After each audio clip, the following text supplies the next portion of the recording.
দৌলতদিয়া ফেরিঘাটে প্রায় অর্ধশত যাত্রী নিয়ে পদ্মায় ডুবে গেছে বাস। এ পর্যন্ত মৃত 4, নিখোঁজ অনেকে। উদ্ধার তৎপরতা চালাচ্ছে হামজা।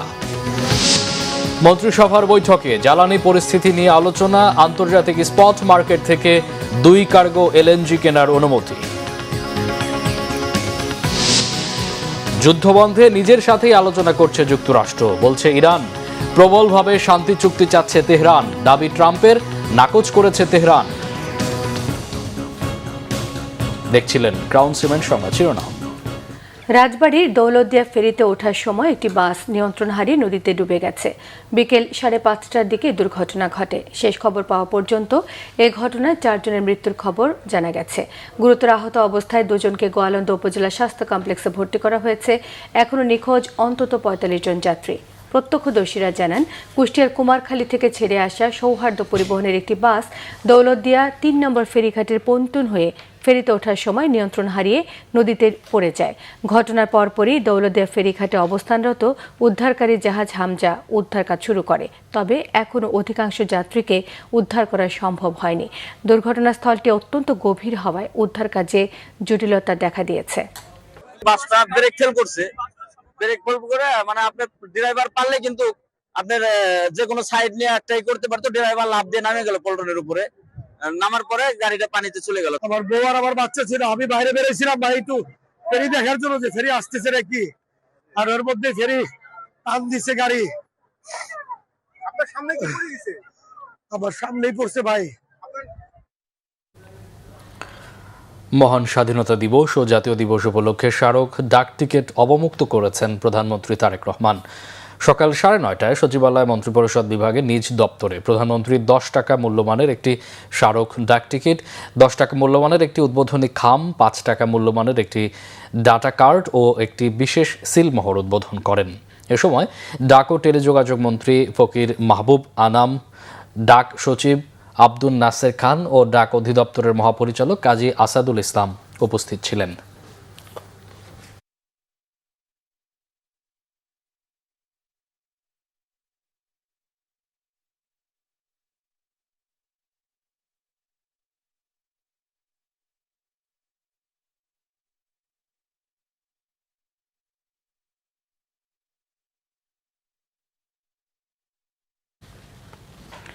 মধ্যপ্রাচ্যের যুদ্ধ দীর্ঘায়িত হলেও সরকারের জ্বালানি সক্ষমতা ও কার্যক্রম যাচাই করে পরিস্থিতি সামাল দেওয়ার নির্দেশ দিয়েছেন প্রধানমন্ত্রী তারেক রহমান। চলমান বৈশ্বিক যুদ্ধ পরিস্থিতিতে দেশের জ্বালানি রিজার্ভ বাড়ানোর উপর গুরুত্ব দিয়ে আন্তর্জাতিক স্পট মার্কেট থেকে 2 কার্গো এলএনজি কেনার অনুমতি দিয়েছে সরকার। বৃহস্পতিবার মহান স্বাধীনতা দিবস, এজন্য একদিন আগেই বুধবার বিকেলে মন্ত্রিসভার বৈঠক অনুষ্ঠিত হয়। প্রধানমন্ত্রী তারেক রহমান বৈঠকে সভাপতিত্ব করেন। দীর্ঘ বৈঠকের পর মন্ত্রিপরিষদ সচিব নাসিমুল গনি বৈঠকের সিদ্ধান্তের কথা জানান।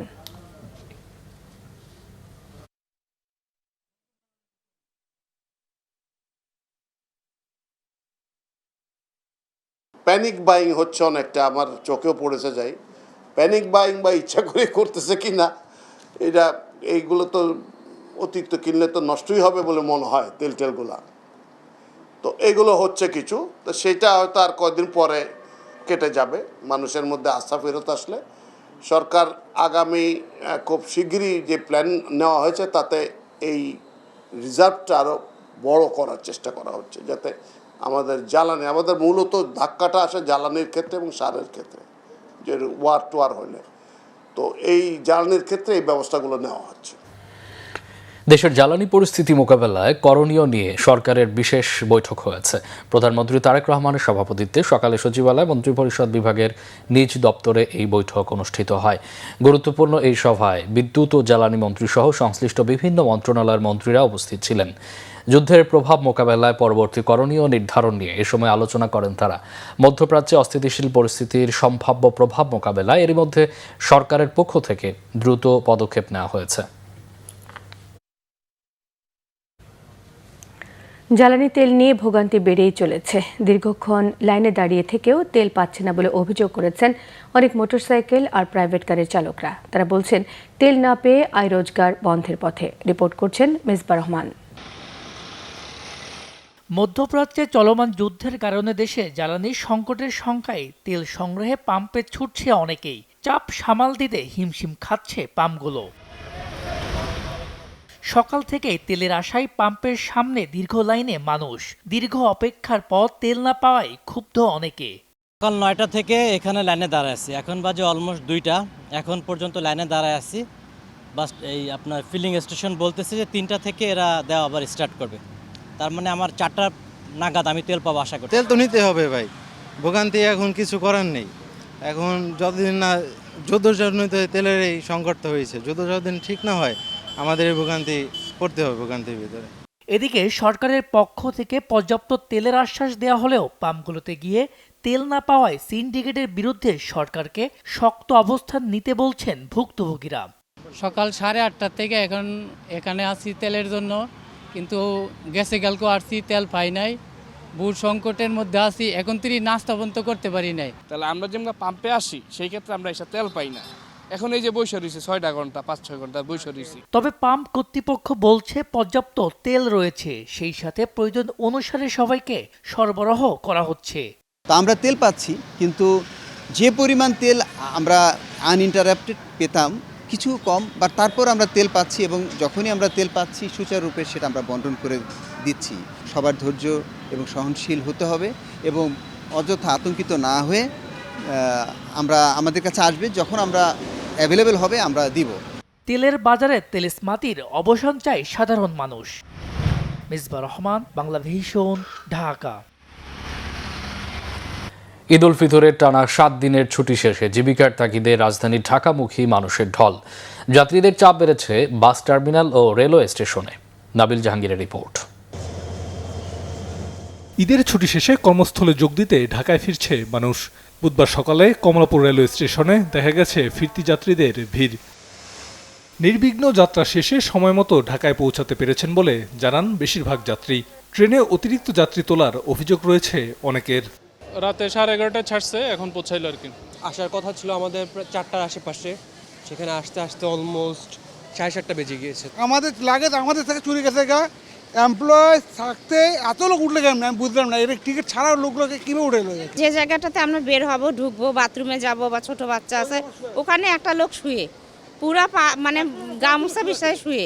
এদিকে সড়ক পথে ঢাকায় ফেরা যাত্রীরা বলছেন ফিরতি যাত্রায় যানজট পোহাতে হচ্ছে না তাদের, তবে বাড়তি ভাড়া নিয়ে মিশ্র অভিজ্ঞতা রয়েছে অনেকের। এখান থেকে যানজট ছিল না, ফুললি ফ্রি ছিল রাস্তা।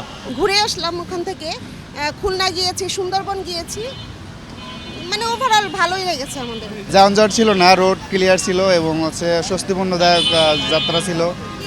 ভাড়াও রিজনেবল ছিল, বেশি নেয় নাই। যাত্রা শেষ করে বরিশাল থেকে আসলাম, জার্নি ভালো ছিল, রাস্তাঘাট খুব একটা যানজট ছিল না। অন্যান্য বারের তুলনায় এবার ঈদ যাত্রাটা খুব স্বাভাবিক ভালো হয়েছে আর কি। আমরা তো ঝালগাড়ি থেকে সকালের 1st আওয়ারের গাড়িতে আসলাম। আগামীকাল সরকারি ছুটি এবং পরের 2 দিন সাপ্তাহিক ছুটি থাকায় এবার অনেকটা ধীরে সুস্থে ঢাকায় ফিরছেন যাত্রীরা, বলছেন পরিবহন সংশ্লিষ্টরা। নাবিল জাহাঙ্গীর, বাংলা ভিশন, ঢাকা। কৃত্রিম বুদ্ধিমত্তা এআই এর দায়িত্বশীল ব্যবহারের মধ্য দিয়ে শিক্ষা ব্যবস্থায় আমূল পরিবর্তন আনা সম্ভব বলে জানিয়েছেন প্রধানমন্ত্রী তারেক রহমানের স্ত্রী ডাক্তার জুবাইদা রহমান।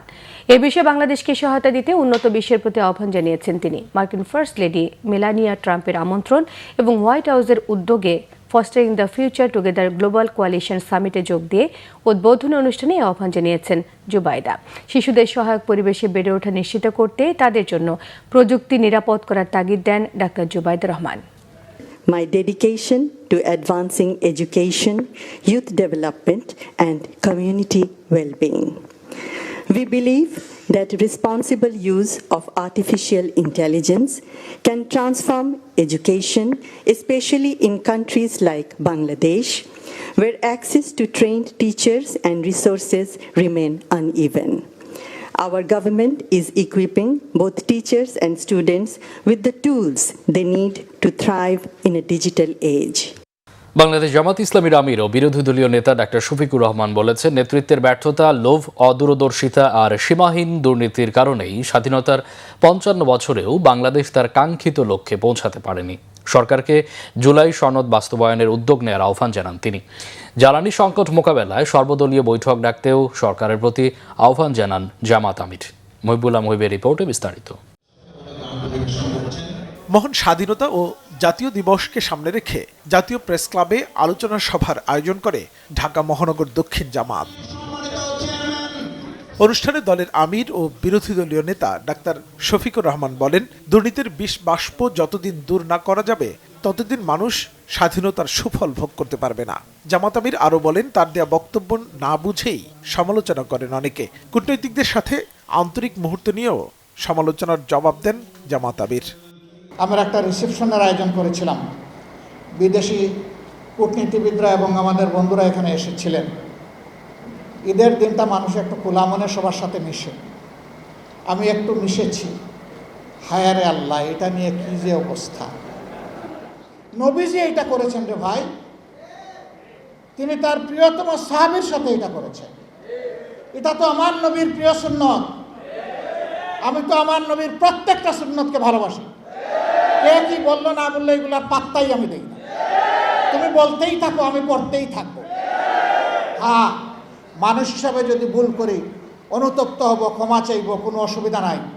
অনুষ্ঠানে এলডিপি সভাপতি অবসরপ্রাপ্ত কর্নেল অলি আহমেদ মুক্তিযুদ্ধের প্রেক্ষাপট তুলে ধরেন। অন্যদের গাত্র দেওয়া কেন হলো? মন্দির ভেঙে দেবে, ওইটা করবে ওইটা করবে, মেয়েদেরকে ঘরে ঢুকিয়ে দেবে। ভাই, আমরা কাকেও কোনো ঘরে ঢুকাবো না, আমরা ঢুকাবো চোরদেরকে জেলে, দুর্নীতিবাজদেরকে জেলে, চাঁদাবাজদেরকে জেলে। বাকি যারা ভালো মানুষ তারা প্রকাশ্যে ঘুরে বেড়াবে। যারা আল্লাহ এবং নবীকে মানে না তারা দেশে বৈষম্য সৃষ্টি করে বলেও দাবি করেন কর্নেল অলি আহমদ। মুহিবুল্লাহ মুহিব, বাংলা ভিশন, ঢাকা। বিদেশে পাচার হওয়া অর্থ ফেরত এবং পুলিশ সংস্কারের সহযোগিতার আশ্বাস দিয়েছে সুইজারল্যান্ড। বুধবার স্বরাষ্ট্র মন্ত্রণালয়ে স্বরাষ্ট্রমন্ত্রী সালাউদ্দিন আহমেদের সঙ্গে এক বৈঠকে বাংলাদেশে নিযুক্ত সুইজারল্যান্ডের রাষ্ট্রদূত রেটার এঙ্গলি এ আশ্বাস দেন। সাক্ষাৎকালে দুদেশের মধ্যে আইন শৃঙ্খলা ও নিরাপত্তা ইস্যু, সন্ত্রাসবাদ দমন, সংসদীয় গণতন্ত্রের চর্চা, পুলিশ সহ বিভিন্ন খাতে সংস্কার বিষয়ে আলোচনা হয়েছে। এছাড়া আর্থিক সংস্কার, মানি লন্ডারিং প্রতিরোধ, স্ক্যাম সহ ডিজিটাল প্রতারণা প্রতিরোধ, বিদেশে পাচার হওয়া অর্থ ফেরত আনা, পারস্পরিক আইনগত সহায়তা চুক্তি, ব্যবসা বাণিজ্য বৃদ্ধি, পারস্পরিক স্বার্থ সংশ্লিষ্ট বিভিন্ন বিষয়ে বিস্তারিত আলোচিত হয়েছে। এ সময় রাষ্ট্রদূত রেটার এঙ্গলি পুলিশ বাহিনীর সক্ষমতা বৃদ্ধি ও পুলিশ সংস্কারে সুইজারল্যান্ডের পক্ষ থেকে কারিগরি ও কৌশলগত সহযোগিতার আশ্বাস দেন। বিদায়ী অন্তর্বর্তী সরকারের জারি করা ১৩৩টি অধ্যাদেশের মধ্যে ১১৩টির বিষয়ে একমত ক্ষমতাসীন ও বিরোধী দল। ২০টি অধ্যাদেশের বিষয়ে আরও পর্যালোচনা করা হবে বলে জানিয়েছেন ত্রয়োদশ জাতীয় সংসদের বিশেষ কমিটির সভাপতি জয়নুল আবেদিন। এ প্রসঙ্গে স্বরাষ্ট্র ও আইনমন্ত্রী জানিয়েছেন, সিদ্ধান্ত নেয়ার ক্ষেত্রে সংবিধান ও জুলাই সনদের বাইরে যায়নি বিশেষ কমিটি। অন্তর্বর্তী সরকারের মেয়াদে জারি হওয়া অধ্যাদেশ সংক্রান্ত ত্রয়োদশ জাতীয় সংসদের বিশেষ কমিটির মুলতবি বৈঠক বুধবার জাতীয় সংসদ সচিবালয়ের ক্যাবিনেটের কক্ষে অনুষ্ঠিত হয়। ১৩৩টি অধ্যাদেশের মধ্যে ১১৩টিতে সকল পক্ষ ঐক্যমত্যে পৌঁছেছে। সিদ্ধান্ত নেয়ার ক্ষেত্রে সংবিধান ও জুলাই সনদকে প্রাধান্য দেয়া হচ্ছে বলে জানান কমিটির সদস্য স্বরাষ্ট্রমন্ত্রী সালাউদ্দিন আহমেদ। জুলাই জাতীয় সনদকে আমরা এখানে প্রাধান্য দেব এবং সাংবিধানিকতা যাতে রক্ষা করা যায় সেই বিষয়টা আমাদেরকে লক্ষ্য রাখতে হবে। জুলাই সনদ আমাদের কাছে অত্যন্ত স্পর্শকাতর এবং অত্যন্ত রেসপেক্টেড জায়গা। অধ্যাদেশগুলো পর্যালোচনায় সরকার তাড়াহুড়া করেছে বলে অভিযোগ করেছেন জামায়াতে ইসলামীর প্রতিনিধিরা। গণভোট বিল আনছেন ওনার এটা রহিতকরণের জন্য, তা আমরা এটা একমত হওয়ার প্রশ্নই আসে না। ওনারা তাড়াহুড়া করছেন অনেকটাই বলা যায়। তবে বিশেষ কমিটির সভাপতি জয়নুল আবেদিন বলেছেন, তাড়াহুড়ো নয়, সময়ের বাধ্যবাধকতা ধরেই কাজ হচ্ছে। যে সমস্ত অর্ডিন্যান্স রাষ্ট্রপতি কর্তৃক করা হবে এবং সেগুলো যদি পার্লামেন্ট বসার ১ মাসের মধ্যে আমরা যদি সেটাকে ভেটেট না করি, সেটাকে যদি আমরা আলোচনা করে যদি আমরা সেটা গ্রহণ না করি, তাহলে অটোমেটিক্যালি ল্যাপস হয়ে যাবে। ত্রয়োদশ জাতীয় সংসদের বিশেষ কমিটির বৈঠক ২৯শে মার্চ আবার বসবে। সৈকত সাদিক, বাংলা ভিশন, ঢাকা। সরবরাহ সংকট নেই, তবে প্যানিক বাইং এর কারণে জ্বালানি তেল নিয়ে সমস্যা হচ্ছে বলে জানিয়েছেন তথ্যমন্ত্রী জহিরুদ্দিন স্বপন। সচিবালয়ে সংবাদ সম্মেলনে তিনি আতঙ্কিত হয়ে অতিরিক্ত তেল কেনা থেকে বিরত থাকতে জনগণের প্রতি আহ্বান জানান। ব্রিফিংয়ে প্রধানমন্ত্রী পলিসি ও স্ট্র্যাটেজি বিষয়ক উপদেষ্টা ডাক্তার জাহিদুর রহমান জানান, যুদ্ধের সংকট থাকলেও আপাতত জ্বালানি তেলের দাম বাড়াবে না সরকার। জানিয়েছেন, সামাজিক যোগাযোগ মাধ্যমকে কেন্দ্র করে একটি নিউ মিডিয়া প্রকল্প নেওয়া হচ্ছে। রিপোর্ট করছেন রিশান নাসরুল্লাহ। এই মন্ত্রণালয় বিএনপি সরকারের এক মাসে বিভিন্ন মন্ত্রণালয়ের নেওয়া কার্যক্রম নিয়ে সংবাদ সম্মেলন করে তথ্য সম্প্রচার মন্ত্রণালয়। এই মন্ত্রণালয়ের মাননীয় সংবাদ সম্মেলনে বিএনপি সরকার ইশতেহার অনুযায়ী ফ্যামিলি কার্ড, কৃষক কার্ড, সম্মানী ভাতা, খাল খনন সহ 46টি উদ্যোগ অর্জনের ফিরিস্তি তুলে ধরেন তথ্যমন্ত্রী। মব সন্ত্রাস দমন করে আইনের শাসন প্রতিষ্ঠা করা হবে বলেও জানান তিনি। কথা বলেন চলমান জ্বালানি তেল সংকট নিয়েও।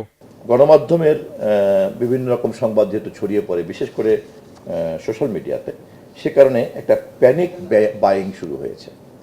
এই প্যানিক বাইংটার কারণে সরকারকে একটা চাপের মধ্যে থাকতে হয় এবং আমাদের দেশের রাজনীতি এবং সমাজ ব্যবস্থার মধ্যে যেহেতু একদল লোক এই ধরনের পরিস্থিতিকে পুঁজি করতে পারে বা পুঁজি করতে চায়, সে কারণে আমাদেরকে এই প্যানিক বাইং মনোজগতের বিরুদ্ধে আপনাদের মাধ্যমে একটা জনসচেতনতা তৈরি করার উদ্যোগ গ্রহণ করা উচিত। সরকারের মিসম্যানেজমেন্টের চাইতে আমাদের এক ধরনের ভীতি এবং অসচেতনতা। আমি মানুষের এই প্যানিককে অসম্মান করছি না। বিশেষ করে যেমন আমি যদি বলি, যারা বাইক রাইডার আছেন তাদের তো জীবন জীবিকা এটার উপরে ডিপেন্ড করে। সো এটা আছে, কিন্তু আমাদের যদি সবাই মিলে একসাথে আমরা কনসাস না হই, আসলে এটা হবে না। এটা যতটা সমন্বয়হীনতা আমরা মনে করছি, আসলে মূলত সমন্বয়হীনতা খুব বেশি আছে সেটা মনে করি না। তারপরেও কোথাও কোথাও যদি এই ধরনের সমন্বয়হীনতা থেকে থাকে, আমরা সেটা ফাইন্ড আউট করবো এবং মানুষ যাতে তার জেনুইন ইনফরমেশনগুলো পায়। কৃত্রিম সংকট তৈরি করে অতিরিক্ত তেল সংগ্রহ বা মজুত করা থেকে বিরত থাকার আহ্বান জানান তথ্য সম্প্রচার মন্ত্রী। এ সময় প্রধানমন্ত্রীর পলিসি ও স্ট্র্যাটেজি বিষয়ক উপদেষ্টা বলেন, সরকার বেশি দামে তেল কিনলেও প্রধানমন্ত্রীর নির্দেশে দাম বাড়ানো হচ্ছে না। এখনো পর্যন্ত কোনো ধরনের কোনো জ্বালানি মূল্য বৃদ্ধির সিদ্ধান্ত হয়নি।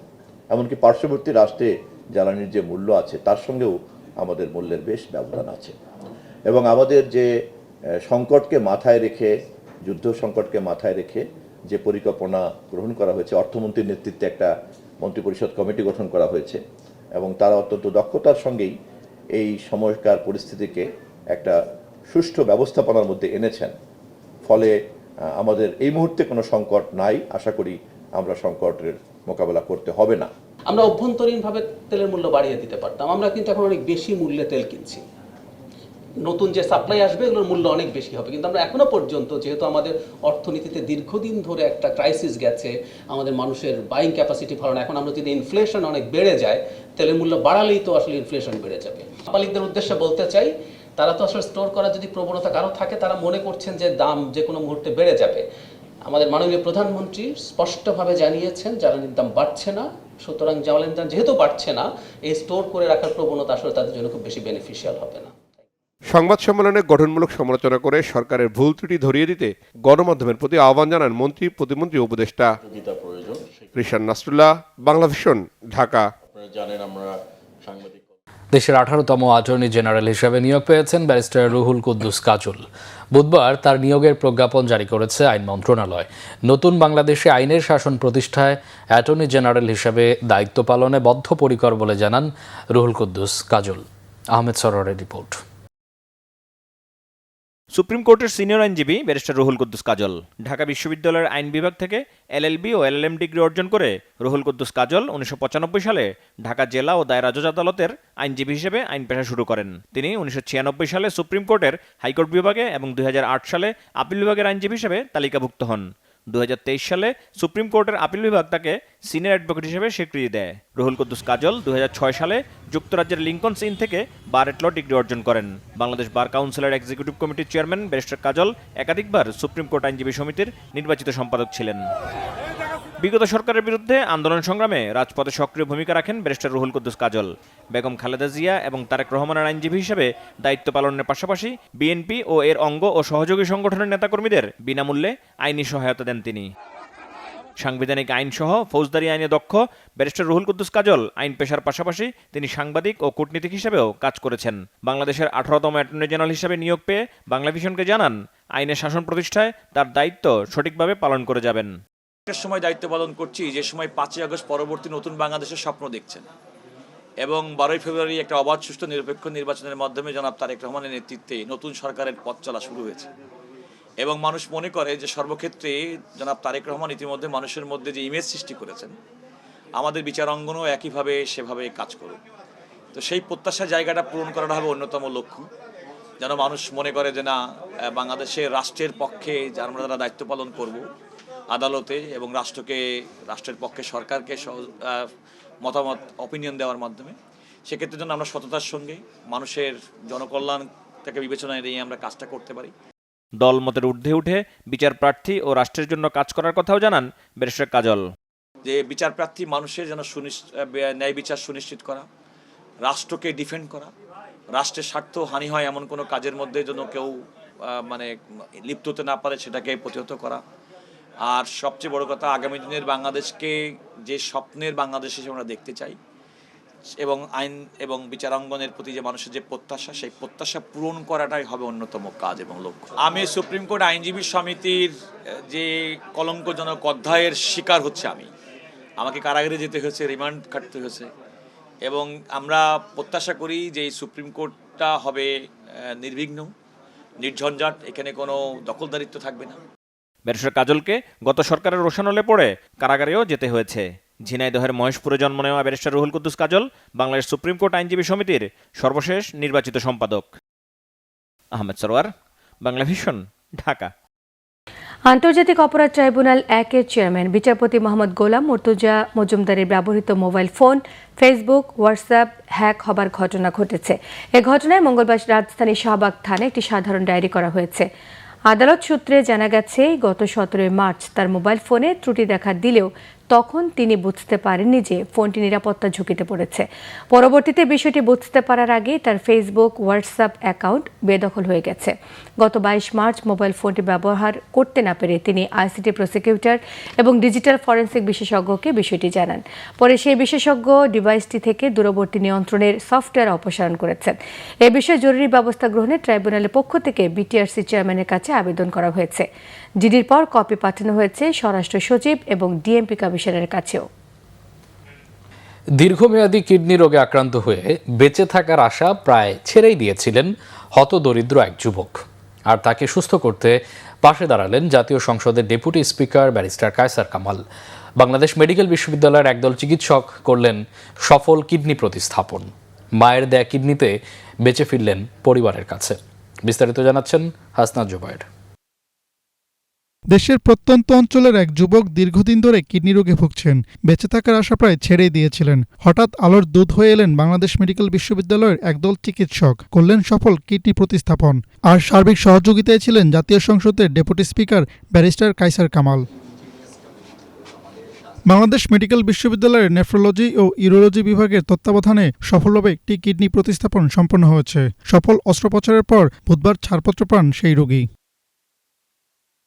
নেফ্রোলজি বিভাগের অধ্যাপক ডাক্তার মোহাম্মদ নজরুল ইসলামের অধীনে ভর্তি এই রোগীর কিডনি প্রতিস্থাপন সম্পন্ন করে বিশ্ববিদ্যালয়ের ইউরোলজি বিভাগ। ডোনারের থেকে কিডনি অপসারণ দলের নেতৃত্বে ছিলেন ইউরোলজি বিভাগের অধ্যাপক ডাক্তার তৌহিদ মোহাম্মদ সাইফুল ইসলাম দীপু। অন্যদিকে গ্রহীতার শরীরে কিডনি প্রতিস্থাপন দলের নেতৃত্ব দেন অধ্যাপক AKM খুরশিদুল আলম ও সহযোগী অধ্যাপক ডাক্তার মোহাম্মদ রফিকুল ইসলাম।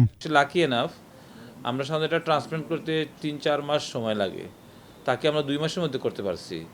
এর কারণ হচ্ছে কি, তার মা খুব ফিট ছিলেন, অসুস্থ ছিলেন না, আর যে আইনি সব কিছু খুব তাড়াতাড়ি হয়েছে। আর আমাদের একটা ধারণা যে কিডনি ট্রান্সপ্লান্ট করে দেওয়া মানে আমি ভালো হয়ে গেলাম, আত্মা না, কারণ তখন ইউরিন আউটপুট হয়, তার সব কিছু স্বাভাবিক হয়ে যায়।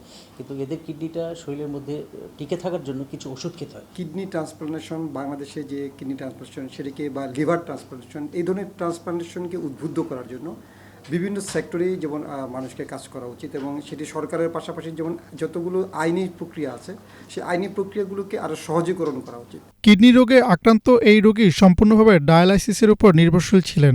এর ব্যয় বহন করা রোগী ও তার পরিবারের জন্য প্রায় অসম্ভব হয়ে পড়ে। পরে রোগীর মায়ের আকুতিতে বর্তমান জাতীয় সংসদের ডেপুটি স্পিকার ব্যারিস্টার কায়সার কামালের সহায়তায় কিডনি প্রতিস্থাপনের জন্য এবছরের 22 জানুয়ারি বাংলাদেশ মেডিকেল বিশ্ববিদ্যালয়ে ভর্তি হন এই রোগী। মহান আল্লাহ রাব্বুল আলামিনের দরবারে শুকরিয়া জ্ঞাপন করছি যে সাকসেসফুলি ট্রান্সপ্লান্টেশনটা হয়েছে। এই হসপিটালের অত্যন্ত দক্ষ এবং অভিজ্ঞ সার্জন যারা আছেন, চিকিৎসক যারা আছেন, তাদের প্রতি আমি আমাদের এলাকাবাসীর পক্ষ থেকে কৃতজ্ঞতা জানাচ্ছি এবং ধন্যবাদ জানাচ্ছি। 28 জানুয়ারি মেডিকেল বোর্ডের সিদ্ধান্ত মোতাবেক কিডনি প্রতিস্থাপনের সিদ্ধান্ত গৃহীত হয় এবং সকল আনুষ্ঠানিকতা সম্পন্ন করে 2 মার্চ রোগীর কিডনি প্রতিস্থাপনের সার্জারি সফলভাবে সম্পন্ন হয়, যেখানে সন্তানকে সুস্থ করে তুলতে কিডনি দান করেন তার গর্ভধারিণী মা। যখন আমার ছেলে কিডনি নষ্ট হয়ে গেছে, আমি নিজেই বলছি আমার রক্ত চেক আপ কর, যদি মিলে আমি নিজে দিব। রোগীর ছাড়পত্র প্রদানের সময় উপস্থিত ছিলেন রোগীকে আর্থিকভাবে সহযোগিতা প্রদানকারী জাতীয় সংসদের deputy speaker barrister Kaiser Kamal. এ সময় তিনি সংশ্লিষ্ট চিকিৎসক ও স্বাস্থ্যকর্মীদের ধন্যবাদ জানান এবং দেশে এ ধরনের জটিল চিকিৎসা সফলভাবে সম্পন্ন হওয়ায় সন্তোষ প্রকাশ করেন। আসনাদ জুবায়ের, বাংলাভিশন, ঢাকা। আন্তর্জাতিক প্রসঙ্গ। যুদ্ধ বন্ধে মার্কিন প্রেসিডেন্ট ডোনাল্ড ট্রাম্পের দেয়া 15 দফা শান্তি প্রস্তাব নাকচ করে দিয়েছে ইরান। উল্টো যুদ্ধ থামাতে ইরানের আগের দেয়া 5 দফা প্রস্তাব বাস্তবায়নের শর্ত জুড়ে দিয়েছে ইরান। এর আগে পাকিস্তানের মাধ্যমে ইরানের কাছে 15 দফার শান্তি প্রস্তাব পাঠান ট্রাম্প। এদিকে যুক্তরাষ্ট্রের সঙ্গে সরাসরি আলোচনার বিষয়ে মার্কিন প্রেসিডেন্ট ডোনাল্ড ট্রাম্পের দাবিও নাকচ করে দিয়েছে ইরান। তাদের অভিযোগ, যুদ্ধ বন্ধে যুক্তরাষ্ট্র নিজেই নিজের সঙ্গে আলোচনা করছে। আমেরিকা নিজেদের পরাজয়কে বিজয় বলে মনে করছে বলে মন্তব্য করেছেন ইরানের সেনাবাহিনীর মুখপাত্র। আলোচনা হবে নাকি হবে না এমন ধোঁয়াশার মাঝে ইরান আর যুক্তরাষ্ট্র ইসরায়েল যৌথ বাহিনীর মধ্যে পাল্টাপাল্টি হামলার তীব্রতা বৃদ্ধি পেয়েছে। সঞ্জিদা ইসলাম তন্নির ডেস্ক রিপোর্ট। শেষ পর্যন্ত আলোর মুখ দেখেছে ইরান যুদ্ধ বন্ধের তৎপরতা। গেল প্রায় 1 মাসের ব্যাপক রক্তপাত আর প্রাণহানির পর শুরু হয়েছে পরোক্ষ আলোচনা। এরই মধ্যে যুক্তরাষ্ট্রের দেয়া 15 দফা বিরতি প্রস্তাব ইরানের কাছে পৌঁছে দিয়েছে পাকিস্তান। যুদ্ধবিরতির জন্য পাকিস্তানের সাথে কাজ করছে মিশর ও তুরস্কও। আগামী কয়েকদিনের মধ্যে ইসলামাবাদে সরাসরি বৈঠকে বসতে যাচ্ছে যুক্তরাষ্ট্র ও ইরানের কর্মকর্তারা। ফলে এর মধ্য দিয়ে কাটতে শুরু করেছে যুদ্ধ বন্ধে আলোচনা শুরু হয়েছে নাকি শুরু হয়নি সেই ধোঁয়াশা। মূলত গেল সোমবার থেকেই যুদ্ধবিরতি আলোচনা শুরু হয়েছে নাকি হয়নি তা নিয়ে চলছে ব্যাপক ধোঁয়াশা। সোমবার ইরানের সাথে শান্তি আলোচনা শুরু হয়েছে বলে দাবি করে মার্কিন প্রেসিডেন্ট ডোনাল্ড ট্রাম্প বলেন, যুদ্ধ বন্ধ করতে যুক্তরাষ্ট্রের হাতে পায়ে ধরছে ইরান। হামলা থামানোর বিনিময়ে তেল ও গ্যাসের মতো অমূল্য উপহারের প্রলোভনও ইরান দিচ্ছে বলে দাবি তার। No, it wasn't nuclear related. It was oil and gas related.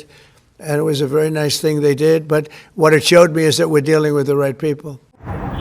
তবে ট্রাম্পের আলোচনার দাবি নাকচ করে দিয়েছে ইরান। দেশটির সামরিক বাহিনীর মুখপাত্র ইব্রাহিম জোলফাকারি কড়া ভাষায় জানিয়ে দেন, চলমান যুদ্ধে ইরান নয়, যুক্তরাষ্ট্র নিজেই নিজের সাথে আলোচনা করছে। নিজেদের পরাজয়কে তাই তারা বিজয় বলে মনে করছে বলেও সমালোচনা করেছেন ইরানের ওই সেনা মুখপাত্র। জানান, ইরান সাময়িক নয়, পুরোপুরি যুদ্ধ বন্ধ চাই।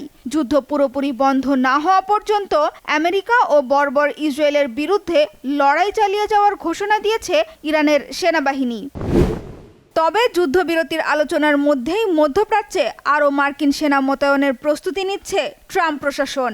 আগামী 1 সপ্তাহের মধ্যেই অন্তত 1000 ও পরে আরও 2000 মার্কিন সেনা মোতায়েন করতে যাচ্ছে পেন্টাগন।